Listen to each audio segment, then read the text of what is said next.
what we're seeing on social media is a huge lack of mental resilience. Hey, it's Jodi 𝔼𝕗𝕠𝕟𝕚 here. Welcome to Practical Miracles, where I give you practical steps to bring miracles into your life. Please subscribe. Today we're talking about mental resilience because there's a lot of things going on in the world right now, and we really need to build our mental resilience. What we're seeing on social media is a huge lack of mental resilience, but people who lack the mental resilience might not necessarily know they are. And the people who think that they lack mental resilience are the people maybe that have it the strongest. So let me just clarify. Mental resilience does not mean that you are fine, you are confident, you know everything, and no, everyone else is stupid. That probably indicates that you're avoiding some bits of reality, or that you're not really present with what's going on and unconnected to the field around you. To build your mental resilience, if you're one of those people who are sensitive and are connected, are awake and understanding what's going on and feeling that feelings from everybody, this does not mean that you have to suffer there, because I know it's very overwhelming to be that sensitive and feel that way, but this does not mean that you have to suffer here and just stay here and we're all out of control and we just have to be passive recipients of this pandemic going on. No.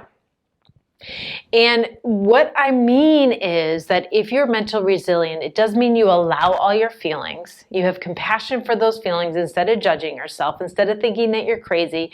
You have lots of compassion. And when you have that compassion and don't judge yourself, you don't attach to those feelings, so they get processed through. The second thing people with mental resiliency do is that they look at what they can control.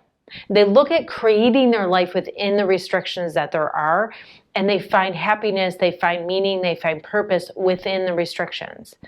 But the restrictions aren't about following the rules and doing things even though someone's oppressing us. That's not what we're talking about restrictions. We're talking about there's limits in this world no matter what kind of period of time we're in, not just the pandemic time, but there's limits to our world.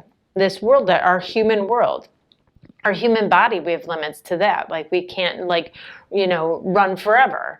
We have some limits. And so how do you create a life within those limits? And if you don't have mental resilience, you get really frustrated and anxious and feel very out of control about any limits set on you. But unfortunately, that's going to be a life of suffering because there's limits anyway. And yes, now there might be more, and it just depends.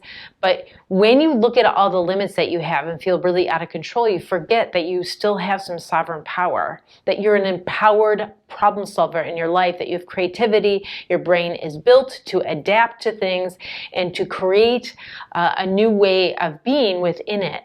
And if we all embrace that, you know what would happen? We'd be kinder, we'd be more loving, we'd contribute to the other people more, we would rise ourselves up, we'd feel better. If we built up our mental resiliency. And so there is a lot of ways you could do that, but a couple of them, like I've been repeating over and over through this whole time, is get a routine, have some sense of purpose, right? Have something that matters, so you matter in the day. Get enough sleep and exercise, and you want to have some novelty in your life. Create something that's a little bit new, so your brain has something to hook up on, and be around people somehow. It might have to be distanced, but be around people. Build a community for yourself within this, because humans are social beings and we need people. So there you have it. Build your emotional resiliency. And if you work on this, actually we'll come out of this so much better than going in. If you like this video, please like it and share it with all of your friends, and then come on over to my website, jodi𝔼𝕗𝕠𝕟𝕚.com. I have tons of courses and articles and videos for you on how to open your heart and release fear and really start loving your life, because you deserve that so much. And especially right now, if you're feeling bad, if you're feeling out of control, I have tons of resources for you, especially for during this time. But go ahead and grab one of my books because they will help you. But I also have some particular programs for coronavirus anxiety, that could really help you up level right now. So I will see you next week at my next video if you subscribe. And until then, be present and let that you want to be shine through.